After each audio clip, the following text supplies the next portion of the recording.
Gulf രാജ്യങ്ങളിൽ താമസിക്കുന്ന 9 ദശലക്ഷം ഇന്ത്യക്കാരുടെ സുരക്ഷ ഉറപ്പാക്കണം.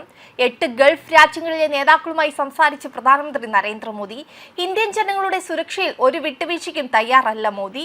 United Arab Emirates, Saudi Arabia, Oman, Qatar, Bahrain, Kuwait, Jordan, Israel എന്നീ രാജ്യങ്ങളുടെ നേതൃത്വവുമായുള്ള ചർച്ചകൾ പ്രാദേശിക സ്ഥിരത, ബിസിനസ് താൽപര്യങ്ങൾ സംരക്ഷിക്കൽ, ഇന്ത്യൻ സമൂഹത്തിന്റെ ക്ഷേമം എന്നിവയിൽ ശ്രദ്ധ കേന്ദ്രീകരിച്ചു.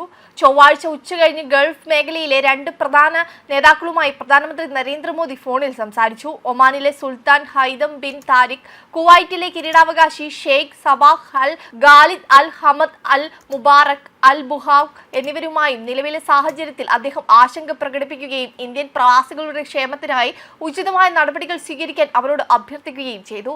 അറബ് രാജ്യങ്ങളിൽ അടുത്തിടെയുണ്ടായ ആക്രമണങ്ങളിൽ പ്രധാനമന്ത്രി നരേന്ദ്രമോദി ആശങ്ക പ്രകടിപ്പിക്കുകയും അവിടെ താമസിക്കുന്ന ഇന്ത്യൻ സമൂഹത്തിന്റെ സുരക്ഷയും ക്ഷേമവും അന്വേഷിക്കുകയും ചെയ്തു. ചർച്ചകളിൽ മേഖല സ്ഥിരതയും സമാധാനവും നിലനിർത്തുന്നതിനും ഊന്നൽ നൽകി. ഗൾഫ് രാജ്യങ്ങളുമായുള്ള അടുത്ത ബന്ധവും സഹകരണത്തിനും ഏകോപനത്തിനുമുള്ള പ്രതിബദ്ധതയും പ്രധാനമന്ത്രി ആവർത്തിച്ചു. മിഡിൽ ഈസ്റ്റിലെ സ്ഥിതി വഷളാകുകയും വിവിധ രാജ്യങ്ങളിൽ കുടുങ്ങിക്കിടക്കുന്ന ഇന്ത്യക്കാരുടെ എണ്ണം വർദ്ധിക്കുകയും ചെയ്യുന്ന സാഹചര്യത്തിലാണ് ഈ സംഭാഷണം. തിങ്കളാഴ്ച ജോർദാനിലെ അബ്ദുള്ള രണ്ടാമൻ രാജാവുമായി സംസാരിച്ച പ്രധാനമന്ത്രി മിഡിൽ ഈസ്റ്റിലെ അതിവേഗം വഷളാകുന്ന സ്ഥിതിഗതികളിൽ അഗാധമായ ആശങ്ക പ്രകടിപ്പിച്ചു. അമേരിക്ക, ഇസ്രായേൽ, ഇറാൻ എന്നിവ തമ്മിലുള്ള സൈനിക ഏറ്റുമുട്ടൽ രൂക്ഷമാവുകയും അയൽ രാജ്യങ്ങൾ പ്രതികാര ആക്രമണങ്ങളും മിസൈൽ ആക്രമണങ്ങളും നേരിടുകയും ചെയ്യുന്ന സമയത്താണ് അദ്ദേഹം രാജാവുമായി സംസാരിച്ചത്. സോഷ്യൽ മീഡിയ പ്ലാറ്റ്ഫോമായ എക്സിലാണ് പ്രധാനമന്ത്രി ഈ വിവരം പങ്കുവച്ചത്.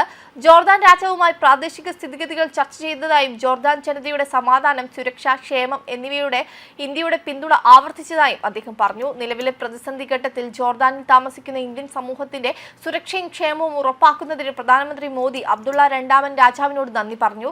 ബഹ്റൈനിലെയും സൗദി അറേബ്യയിലെയും നേതാക്കളുമായും പ്രധാനമന്ത്രി മോദി നടത്തിയ ചർച്ചയ്ക്ക് ശേഷമാണ് അബ്ദുള്ള രണ്ടാമൻ രാജാവുമായുള്ള സംഭാഷണം നടന്നത്.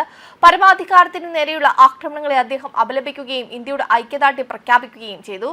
അതേസമയം പശ്ചിമേഷ്യയിൽ വർദ്ധിച്ചു വരുന്ന സംഘർഷങ്ങൾക്കിടയിൽ ഇന്ത്യൻ പ്രവാസികളുടെ സുരക്ഷയ്ക്ക് ഇന്ത്യ നൽകുന്ന ഉയർന്ന മുൻഗണന ഈ ഉന്നതതല ബന്ധങ്ങൾ തെളിയിക്കുന്നുണ്ട്. പ്രാദേശിക സ്ഥിരതയ്ക്കും സംഘർഷം കുറയ്ക്കുന്നതിനും വേണ്ടി വാദിക്കുകയും ചെയ്യുന്നുണ്ട്. അന്താരാഷ്ട്ര വേദികളിൽ സംയമനം, സംഭാഷണം, സമാധാനപരമായ പരിഹാരം എന്നിവയ്ക്കായി ഇന്ത്യ നിരന്തരം ആഹ്വാനം ചെയ്തിട്ടുണ്ട്. അതേസമയം യുദ്ധത്തിനും സമാധാനത്തിനും ഇറാൻ തയ്യാറാണെന്ന് ഇന്ത്യയിലെ ഇറാൻ അംബാസിഡർ മുഹമ്മദ് ഫത്താലി പറഞ്ഞു. കൊല്ലപ്പെട്ടത് തങ്ങളുടെ പിതാവാണെന്നും അദ്ദേഹം നിലകൊണ്ടത് ചരിത്രത്തിന്റെ ശരിയുടെ ഭാഗത്താണെന്നും മുഹമ്മദ് ഫത്താലി പറഞ്ഞു. ഇറാന്റെ ശേഷി എന്താണെന്ന് അമേരിക്കയ്ക്ക് ബോധ്യമുണ്ടെന്നും യുദ്ധം അവസാനിപ്പിക്കേണ്ടത് എപ്പോഴെന്ന് തീരുമാനിക്കേണ്ടതെന്ന് ഇപ്പോൾ ആരാണെന്നും അദ്ദേഹം വ്യക്തമാക്കി.